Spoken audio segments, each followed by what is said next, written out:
미일 정상회담을 앞두고 일본 이시바 총리가 미국에 도착했습니다.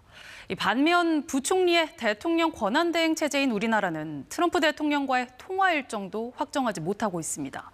트럼프 2기 대응에 차질이 불가피할 거란 우려가 나옵니다. 신지혜 기자입니다. 미국에 도착한 일본 이시바 총리, 현지 시각 7일 트럼프 대통령과 회담합니다. 일본의 대미 투자를 강조하며 관세 압박과 방위비 증액 요구에 대응할 거로 보입니다.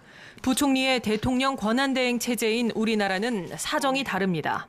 정부가 지난달 트럼프 대통령 측에 최상목 대행과의 통화를 요청했지만 아직 답이 없습니다. 트럼프 2기 출범 3주 차, 2017년 황교안 대행이 트럼프 1기 출범 열흘 만에 통화한 전례에 비해 늦습니다. 신원식 국가안보실장이 그제 마이클 월츠 국가안보보좌관과 통화를 하고 가까운 시일에 만나기로 했지만 방미 일정은 여전히 논의 단계입니다. 고위급 소통은 양국 이해관계를 조정할 중요 수단입니다. 특히 트럼프 대통령은 정책 변화가 크고 의사결정을 본인이 주도하는 성향이어서 각국은 선제 접촉에 공을 들여왔습니다.